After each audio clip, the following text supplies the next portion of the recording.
Capítulo 2. A escuridão se aproxima. Nada nos deixa tão solitários quanto nossos segredos. Paul Tournier. Durante a noite, um vento sudoeste soprou pelo vale de Willamette, libertando a paisagem do aperto gélido da tempestade. Em menos de 24 horas, instalou-se um calor de início de verão. Mac dormiu até tarde, um daqueles sonos sem sonhos que parecem durar apenas um instante. Quando finalmente se arrastou do sofá, surpreendeu-se ao descobrir que as loucuras do gelo haviam se dissolvido tão depressa, mas deliciou-se ao ver Nan e as crianças aparecerem menos de uma hora depois. Primeiro veio a bronca previsível por ele não ter posto as roupas sujas de sangue na lavanderia. Em seguida, uma quantidade adequada de exclamações que acompanharam o exame que ela fez no ferimento da cabeça. O cuidado agradou imensamente a Mac e logo nem o havia limpado, remendado e alimentado. Mas não houve menção ao bilhete sempre presente em sua mente. Ele ainda não sabia o que pensar a respeito e não queria envolver Nan em algum tipo de piada cruel. As pequenas distrações, como a tempestade de gelo, eram uma trégua bem-vinda que afastava por instantes a presença terrível de sua companheira constante, a grande tristeza como ele a chamava. Pouco depois do verão em que Missy desaparecera, a grande tristeza havia pousado nos ombros de Mac como uma capa invisível, mas quase palpável. O peso daquela presença embotava seus olhos e curvava seus ombros. Até os esforços para afastá-la eram exaustivos, como se os braços estivessem costurados nas dobras escuras do desespero que agora de algum modo tinha se tornado parte dele. Comia, trabalhava, amava, sonhava e brincava, sempre usando essa vestimenta, como se fosse um roupão de chumbo. Andava com dificuldade pela melancolia tenebrosa que sugava a cor de tudo. Às vezes ele podia sentir a grande tristeza se apertando lentamente ao redor do peito e do coração, como os anéis esmagadores de uma jiboia, espremendo o líquido dos teus olhos até ele achar que não existia mais nenhuma gota. Em outras ocasiões, sonhava que seus pés estavam presos em lamas pegajosas, enquanto tinha rápidos vislumbres de Missy correndo pelo caminho que descia pela floresta à frente dele, o vestido vermelho de algodão leve enfeitado pelas flores silvestres que piscavam entre as árvores. Ela não fazia qualquer ideia da sombra escura que a seguia. Ainda que Mac tentasse freneticamente gritar, nenhum som saía, e ele sempre chegava tarde demais e impotente demais para salvá-la. Sentava-se empertigado na cama, o suor pingando do corpo torturado, enquanto ondas de náusea, culpa e arrependimento rolavam sobre ele como um maremoto surreal. A história do desaparecimento de Miss, infelizmente, não é como outras que a gente costuma ouvir. Tudo aconteceu no fim de semana do dia do trabalho, o último brado de alegria do verão antes de outro ano de escola e rotinas de outono. Mac decidiu corajosamente levar as 3 crianças menores para um último acampamento ao lago de Valova, no nordeste de Oregon. Nan já estava inscrita num curso de reciclagem em Seattle e um dos 2 garotos mais velhos havia retornado à faculdade e o outro estava trabalhando como monitor no acampamento de verão. Mas Mac confiava na própria capacidade de combinar corretamente conhecimentos de sobrevivência ao ar livre e habilidades maternas. Afinal, Nan era uma boa professora e ele um aluno aplicado. O sentimento de aventura e a euforia do acampamento tomaram conta de todos e a casa virou um redemoinho de atividades.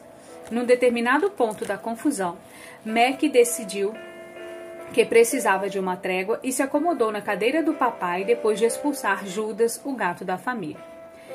Já ia ligar a TV quando Missy entrou correndo segurando sua caixinha de plástico transparente. "Posso levar minha coleção de insetos para acampar com a gente?" perguntou. "Quer levar seus bichos?" grunhiu Mac sem prestar muita atenção.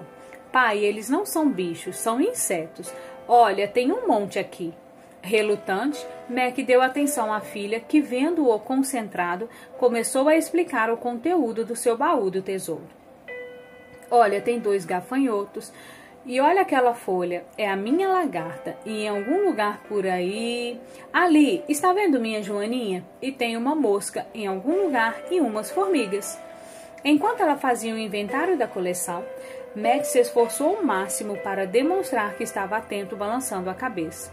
Então, terminou Miss, você deixa eu levar? Claro que sim, querida. Talvez a gente possa soltá-los na floresta quando estivermos lá. Não pode não, veio uma voz da cozinha. Miss, você tem de deixar a coleção em casa, querida. Acredite, eles estão mais seguros aqui. Nan esticou a cabeça pela quina na parede e franziu a testa amorosamente para Mac, enquanto ele encolhia os ombros. Eu tentei, querida, sussurrou ele para Miss. Rosnou Miss, e sabendo que a batalha estava perdida, pegou a caixa e saiu. Na noite de quinta-feira, a van estava lotada e a carreta-barraca de reboque presa, com luzes e freios testados. Na sexta de manhã, depois de um último sermão de Nan para os filhos sobre segurança, obediência, escovar os dentes de manhã, não pegar gatos com listas brancas nas costas e todo tipo de outras coisas, todos saíram. Nan para o norte e Mac e os 3 mosqueteiros para o leste. O plano era voltar na noite de terça-feira, véspera do primeiro dia de aula. Mac e os filhos pararam na cachoeira Montomon para comprar um livro de colorir e lápis de cor para Missy e 2 máquinas fotográficas descartáveis e a prova de água para Kate e Josh. Depois decidiram subir a curta distância da trilha até a ponte diante da cachoeira. Antigamente, havia um caminho rodeando o poço principal e entrando numa caverna rasa atrás da queda d'água. Mas, infelizmente, ele tinha sido bloqueado pelas autoridades do parque por causa da erosão. Missy adorava o lugar e implorou ao pai para contar a lenda da bela jovem índia, filha de um chefe da tribo Buntoman. Foi preciso um pouco de insistência, mas por fim Max cedeu e recontou a história enquanto olhava para a névoa que envolvia a cachoeira. A história falava de uma princesa, a única filha que restava ao pai idoso. O chefe adorava a filha e escolheu com cuidado o marido para ela, um jovem chefe guerreiro da tribo Klesop que a amava. As 2 tribos se juntaram para as comemorações do casamento, mas antes do começo da festa, uma doença terrível começou a matar muitos homens. Os anciãos e os chefes se reuniram para discutir o que poderiam fazer contra a doença devastadora que dizimava rapidamente os seus guerreiros. O curandeiro mais velho contou que seu pai, perto de morrer, já bem idoso, havia previsto uma doença terrível que mataria seus homens. Uma doença que só poderia ser vencida se a filha de um chefe, pura e inocente, oferecesse de boa vontade a vida pelo seu povo. Para realizar a profecia, ela deveria subir voluntariamente num penhasco acima do grande rio e pular para a morte nas rochas abaixo. Uma dúzia de jovens, todas filhas dos vários chefes, foram trazidas diante do conselho. Depois de demorados debates, os anciãos decidiram que não poderiam pedir um sacrifício tão precioso, sobretudo porque não sabiam se a lenda era verdadeira. Mas a doença continuou se espalhando implacável entre os homens e finalmente o jovem chefe guerreiro, o futuro esposo, caiu doente. A princesa, que o amava muito, soube no fundo do coração que algo precisava ser feito. E depois de lhe dar um beijo leve na testa, afastou-se. Demorou toda a noite e todo o dia seguinte para chegar ao local indicado na lenda, um penhasco altíssimo acima do grande rio e das terras mais além. Depois de orar e se entregar ao grande espírito, ela cumpriu a profecia sem hesitar, pulando para a morte nas rochas abaixo. Nas aldeias, na manhã seguinte, os doentes se levantaram saudáveis e fortes. Houve grande júbilo e comemoração, até que o jovem guerreiro descobriu que a sua adorada noiva havia sumido. À medida que a percepção do que acontecera se espalhava rapidamente entre o povo, muitos empreenderam a jornada até o lugar onde sabiam que iriam encontrá-lo. Enquanto se reuniam em silêncio ao redor do corpo destroçado, na base do penhasco, seu pai, tomado pelo sofrimento, gritou para o grande espírito, pedindo que o sacrifício dela fosse lembrado para sempre.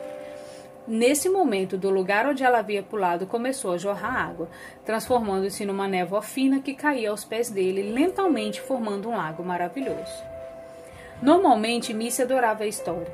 A narrativa possuía todos os elementos de um verdadeiro conto de redenção, não muito diferente da história de Jesus que ela conhecia tão bem. Falava de um pai que amava a única filha e de um sacrifício anunciado por um profeta. Por causa do amor, a jovem escolheu dar sua vida para salvar um noivo e as tribos da morte certa. Mas dessa vez, Missy ficou quieta quando a história terminou. Virou-se imediatamente e dirigiu-se para a van como se dissesse: tudo bem, não tenho mais nada para fazer aqui, vamos indo. Deram uma parada rápida para um lanche junto ao rio Rude, depois voltaram para a alta estrada que iria levá-los pelos últimos 115 quilômetros até a cidade de Joseph. O lago e o local de acampamento ficavam poucos quilômetros depois de Joseph. Quando chegaram, arrumaram tudo, não exatamente como Nan teria feito, mas do jeito que lhes pareceu melhor. Naquele fim de tarde, sentado entre as 3 crianças que riam assistindo a um dos maiores espetáculos da natureza, o coração de Mac foi subitamente inundado por uma alegria inesperada. Um pôr do sol de cores e padrões brilhantes destacava as poucas nuvens que havia esperado nas coxias para se tornar os atores centrais nessa apresentação única. Ele era um homem rico, pensou, em todos os sentidos que mais importavam.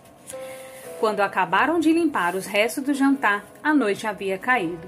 Os servos tinham ido para o lugar onde dorme, seu turno foi substituído pelos encrenqueiros noturnos, que são os guaxinins, esquilos e tâmeras que perambulavam em bando procurando qualquer recipiente ligeiramente aberto. Os Phillips sabiam disso por experiência própria. A primeira noite que tinham passado nesses locais de acampamento lhe custaram 4 dúzias de barra de cereal, uma caixa de chocolate e todos os biscoitos de creme de amendoim.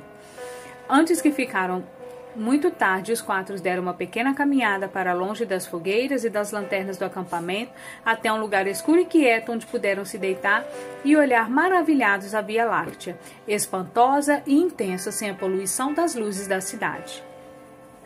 Mac era capaz de ficar horas deitado olhando aquela vastidão. Sentia-se incrivelmente pequeno, mas em paz. De todos os lugares em que a presença de Deus se fazia sentir, era ali, rodeado pela natureza e sobre as estrelas, um dos mais tocantes. Quase podia ouvir um hino de adoração que os astros faziam ao Criador. E em seu coração relutante, ele participava do melhor modo possível. Então voltaram ao acampamento, e depois de várias viagens aos banheiros, Mac enfiou os 3 na segurança dos seus sacos de dormir. Orou brevemente com Josh antes de ir até Kate e Missy estavam esperando. Quando chegou a vez de Missy orar, ela quis conversar com o pai. Papai, por que ela teve de morrer? Mac demorou um momento para descobrir do que Missy estava falando. Percebeu subitamente que a princesa índia devia estar na cabeça da menina desde cedo, quando ele contara a história. Querida, ela não teve de morrer. Ela escolheu morrer para salvar seu povo. Eles estavam doentes e ela queria que se curasse. Houve um silêncio e Mac soube que outra pergunta estava se formando no escuro. Isso aconteceu mesmo? A pergunta agora vinha de Kate, obviamente interessada na conversa. Mac pensou antes de falar. Não sei, Kate, é uma lenda. E às vezes as lendas são histórias que ensinam uma lição. Então não aconteceu de verdade? Perguntou Miss. Pode ter acontecido, querida. Às vezes as lendas nascem de histórias verdadeiras, coisas que aconteceram de fato. De novo silêncio. E depois? Então a morte de Jesus é uma lenda? Mac podia ouvir as engrenagens girando na mente de Kate. Não, querida, a história de Jesus é verdadeira. E sabe de uma coisa? Eu acho que a história da princesa índia provavelmente também é. Mark esperou enquanto suas filhas processavam os pensamentos. Missy foi a próxima a perguntar. O Grande Espírito é outro nome para Deus? Você sabe, o Pai de Jesus? Max sorriu no escuro. Obviamente as orações noturnas de Nen estavam surtindo efeito. Acho que sim, é um bom nome para Deus, porque ele é um espírito e é grande. Então por que ele é tão mau? Ali estava a pergunta que viera crescendo na cabecinha da filha. Como assim, Miss? Bom, o grande espírito fez a princesa pular do penhasco e fez Jesus morrer numa cruz. Isso parece muito mal. Mac ficou travado. Não sabia como responder. Com 6 anos e meio, Miss estava fazendo perguntas com as quais pessoas sábias haviam lutado durante séculos. Querida, Jesus não achava que o pai dele era mau. Achava que o pai dele era cheio de amor e que o amava muito. O pai dele não o fez morrer. Jesus escolheu morrer porque ele e o pai amavam muito você, eu e todas as pessoas. Ele nos salvou da doença como uma princesa. Agora veio o silêncio mais longo e Mac começou a imaginar que a menina teria caído no sono. Quando ia se inclinar para lhe dar um beijo, uma vozinha com tremor perceptível rompeu a quietude. Papai? Sim, querida. Algum dia eu vou ter de pular de um penhasco? O coração de Mac doeu quando ele entendeu a verdadeira questão. Abraçou a menininha e a apertou. Com a voz um pouco mais rouca do que o casual, respondeu gentilmente. Não, querida. Nunca vou pedir para você pular de um penhasco. Nunca, nunca, jamais. Então Deus vai me pedir para pular de um penhasco? Não, Miss. Ele nunca pediria que você fizesse uma coisa dessas. Ela se aninhou mais fundo em seus braços. Está bem. Me dá um abraço apertado? Boa noite, papai. Eu te amo. E apagou, caindo num sono profundo, embalado por sonhos bons e doces. Depois de alguns minutos, Mac a colocou suavemente no saco de dormir. Você está bem, Kate? Sussurrou enquanto lhe dava um beijo. Estou, veio a resposta murmurada. Pai. O que é, querida? A Missy faz perguntas boas, não é? Com certeza, é uma menininha especial. Você também é, só que não é mais tão pequenininha. Agora durma, temos um grande dia pela frente. Lindos sonhos, queridas. Você também, pai, te amo demais. Te amo também, de todo o coração. Boa noite. Mac fechou o zíper do reboque ao sair, assoou o nariz e enxugou as lágrimas que desciam pelo rosto. Fez uma oração silenciosa de agradecimento a Deus e foi coar um pouco de café. Capítulo 3. O mergulho. A alma é curada ao estar com crianças. Fyodor Dostoiévski. O Parque Estadual do Lago Vlhova, no Oregon, a área ao redor tem sido chamados como propriedade de pequena Suíça da América. Montanhas escarpadas e agrestes erguem-se até quase 3.000 metros e meio delas. Há inúmeros vales escondidos, cheios de riachos, trilhas de caminhada e altas capinas cobertas de flores silvestres. O Lago Vlhova é a passagem para a área de recreação nacional de Hells Canyon, onde está a maior desfiladeiro da América do Norte. Esculpido no decorrer de séculos pelos Rio Inês, em algum lugar tem mais de 3 quilômetros do topo à base e às vezes 16 quilômetros de uma borda à outra. Na área da recreação, há mais de 1.400 quilômetros de trilhas de caminhada. Os vestígios da presença na tribo Nez-Perce, que antes dominava a região, estão espalhando-se por essa vastidão junto com dos colonos brancos que passavam a caminho do oeste. A cidade de Joseph, ali perto, é assim chamada por causa de um poderoso chefe tribal, cujo nome indígena significava trovão rolando montanha abaixo. A área oferece abundante flora e vida selvagem, incluindo alces, ursos, cervos e cabritos monteses. O Lago Vlhova mede 8 km de comprimento e 1,5 de largura e foi formado, segundo alguns, por geleiras que ali se encontravam havia 9 milhões de anos. Fica a cerca de 1,5 km da cidade de Joseph, a uma altitude de 1.340 metros. A temperatura da água é de tirar o fôlego durante a maior parte do ano, mas fica agradável no fim do verão para um nado rápido perto da margem. Mac e as crianças preencheram os 3 dias seguintes com diversão e lazer. Missy, aparentemente satisfeita com as respostas do pai, não voltou ao assunto da princesa, mesmo quando uma caminhada diurna os levou perto de penhascos altíssimos. Passaram algumas horas andando de pedalinho junto à margem do lago, esforçaram-se ao máximo para ganhar um prêmio no minigolfe, cavalgaram nas trilhas e visitaram as lojinhas da cidade de Joseph. Ao longo do fim de semana, 2 outras famílias juntaram-se magicamente ao mundo dos Phillips. Como acontece frequentemente, as crianças deram início à amizade. Josh gostou especialmente de conhecer os dos 7, pois a filha mais velha, Amber, era uma linda mocinha mais ou menos da sua idade. Kate adorou implicar com o irmão mais velho por causa disso, e ele reagiu, indo irritado para a carreta-barraca, vociferando e resmungando. Amber tinha uma irmã, Amy, apenas um ano mais nova do que Kate, e as duas passaram a brincar juntas. Vicky e Amy do 7 tinham viajado de sua casa no Colorado, onde Amy trabalhava como agente policial do Serviço de Pesca e Vida Selvagem, e Vida cuidava do lar e do filho caçula JJ, que agora tinha quase um ano. Os do 7 apresentaram Mac e os filhos a um casal canadense que havia conhecido antes, Jess e Shara Madison. Pareciam tranquilos, despretensiosos, e Mac gostou deles à primeira vista.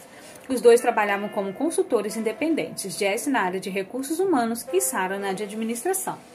Missy ligou-se logo a Shara e as duas costumavam ir ao acampamento dos do 7 para ajudar Vicky com JJ. O domingo nasceu radioso e todo o grupo se empolgou com a ideia de pegar o teleférico do Lago Valoma até o topo do Monte Howard, 2.484 metros acima do nível do mar. Jess e Shara convidaram todos para almoçar em um restaurante no topo da montanha. Depois passariam o resto do dia caminhando até os 5 pontos de observação e os mirantes. Armados de máquinas fotográficas, óculos escuros, garrafas d'água e protetor solar, partiram no meio da manhã. Como já imaginavam, fizeram uma verdadeira festa com hambúrgueres, batatas fritas e milkshakes no restaurante. A altitude estimulou o apetite. Até Miss conseguiu devorar um hambúrguer inteiro e a maior parte das outras guloseimas. Depois do almoço, caminharam pelas trilhas até os mirantes próximos. Dali se divisava um panorama deslumbrante que ia até o horizonte, semeado de pequenas cidades. No fim da tarde, estavam todos cansados e felizes. Missy, que Jess havia carregado nos ombros até os 2 últimos mirantes, dormia no colo do pai enquanto chacoalhavam no telesférico de descida. Este é um daqueles momentos raros e preciosos, pensou Mac. Se pegam a gente de surpresa e quase tiram o fôlego, se nem estivesse aqui seria realmente perfeito. Ajeitou o peso de Missy numa posição mais confortável para ela e tirou o cabelo do rosto da menina para olhá-la. A sujeira e o suor do dia só faziam estranhamente aumentar seu ar de inocência e sua beleza. Por que eles têm que crescer? Pensou ao dar um beijo na testa da filha. Naquela noite, as 3 famílias se reuniram para o último jantar juntos. Mais tarde, os adultos sentaram-se bebericando café ao redor de uma fogueira, enquanto Emil contava suas aventuras em operações contra quadrilhas de contrabando de animais em extinção. Era um narrador hábil e a sua profissão oferecia um enorme elenco de histórias hilariantes. Tudo era fascínio, e Mac voltou a ser inundado por um intenso bem-estar. Como acontece frequentemente quando uma fogueira de acampamento arde por muito tempo, a conversa passou do humorístico para o mais pessoal. Shara parecia ansiosa para conhecer melhor o resto da família de Mac, especialmente Nan. Como ela é, Mackenzie? Mac adorava exaltar as maravilhas de sua Nan. Modéstia à parte, Nan é linda por dentro e por fora. Sorriu encabulado e viu os dois olhando afetuosamente para ele. Estava realmente com saudade da sua mulher. O nome completo dela é Nanette, mas quase todo mundo só a chama de Nan. Tem uma tremenda reputação na comunidade médica, pelo menos no Noroeste. É enfermeira e trabalha com pacientes terminais de câncer. É um trabalho duro, mas ela adora. Bom, Nan escreveu alguns textos e tem feito palestras em congressos. Verdade? Perguntou Shara. Sobre o que ela fala? Ela ajuda as pessoas que estão diante da morte a pensarem no relacionamento com Deus. Eu adoraria ouvir mais sobre isso, encorajou Jess enquanto atiçava o fogo com um graveto, fazendo-o avivar-se com vigor renovado. Mac hesitou. Por mais que se sentisse à vontade com aqueles dois, não os conhecia de fato, e a forma como a conversa se aprofundara o deixava meio inquieto. Procurou responder de maneira sucinta. Nem é muito melhor nisso do que eu. Acho que ela pensa em Deus de modo diferente da maioria das pessoas. Ela até o chama de papai porque se sente muito íntima dele, se é que isso faz sentido para vocês. Claro que faz, exclamou Shara enquanto Jess confirmava com a cabeça. Toda a sua família chama Deus de papai? Não, respondeu Mac rindo. As crianças às vezes chamam, mas eu não me sinto confortável com isso. Parece um pouco familiar demais para mim. De qualquer modo, Nan tem um pai maravilhoso e por isso eu acho que é mais fácil para ela. A coisa havia escapado e Mac estremeceu por dentro, esperando que ninguém tivesse permitido. Mas Jess o olhava com interesse. Seu pai não era maravilhoso? Perguntou com gentileza. Mac fez uma pausa. Acho que se pode dizer que ele não era maravilhoso.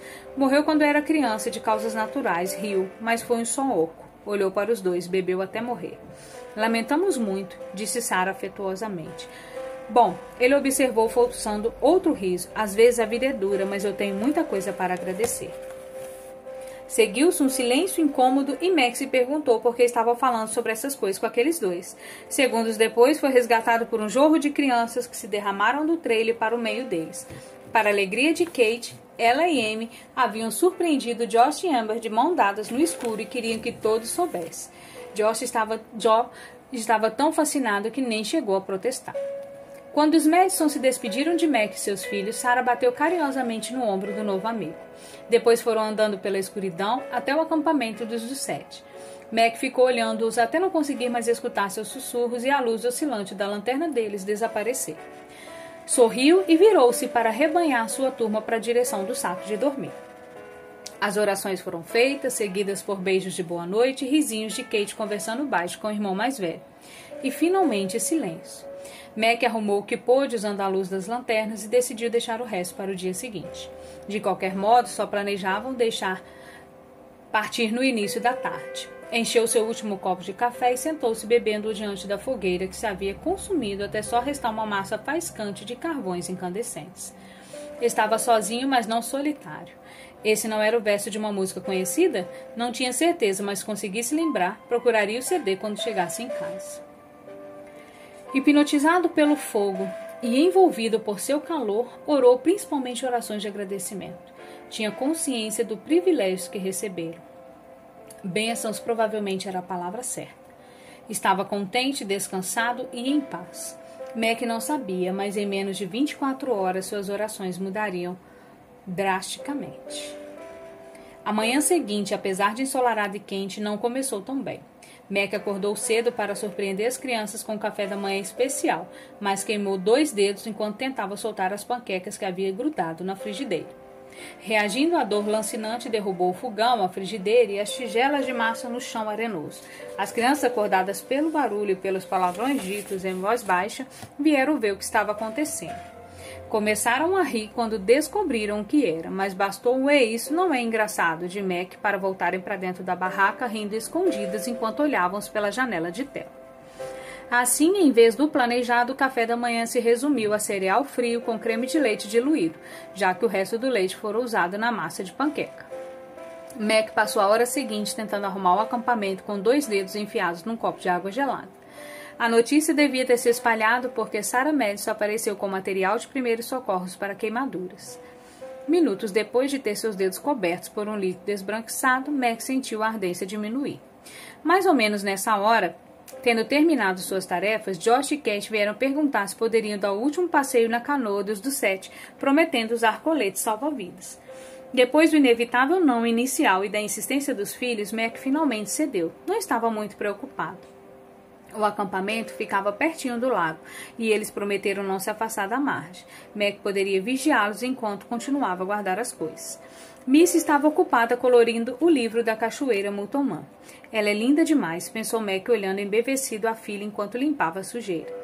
A menina vestia a única roupa limpa que lhe restara, um vestidinho vermelho de verão, com flores do campo bordadas, comprado em Joseph quando foram à cidade no primeiro dia. Cerca de 15 minutos depois, Mac levantou os olhos ao ouvir uma voz familiar chamando do lago. Papai! Era Kate, ela e o irmão cenaram do bote. Ambos usavam os coletes salva-vidas e Mac acenou de volta. É estranho como um ato ou acontecimento aparentemente significante pode mudar vidas inteiras. Levantando o remo para acenar, Kate perdeu o equilíbrio e emborcou a canoa. Surgiu uma expressão congelada de terror em seu rosto, enquanto quase em silêncio e em câmara lenta o barco virava. Josh se inclinou freneticamente para tentar equilibrá-los, mas era tarde demais e ele desapareceu na água. Mac já corria para a beira do lago, não pretendendo entrar, mas para estar perto quando ele saísse. Kate emergiu primeiro, tossindo e gritando, porém não havia sinal de Josh. E de repente, Mac viu uma erupção de água e pernas e soube que naquele momento que algo estava terrivelmente errado. Para seu espanto, todos os instintos que havia desenvolvido como salva-vidas na adolescência voltaram instantaneamente. Em questão de segundos, ele caiu na água, tirando os sapatos e a camisa. Nem se deu conta do choque gelado ao disparar na direção da canoa virada, ignorando os soluços aterrorizados da filha. Ela estava em segurança, seu foco principal era Josh. Respirando fundo, mergulhou. Apesar de toda a agitação, A água continuava razoavelmente limpa. Encontrou Josh rapidamente e logo descobriu a razão do seu problema. Uma das tiras do colete salva-vidas se prendera na amarra da canoa. Por mais que tentasse, Mac não conseguiu soltá-la e por isso fez sinal para Josh entrar mais fundo sobre a canoa, onde havia um bolsão de ar.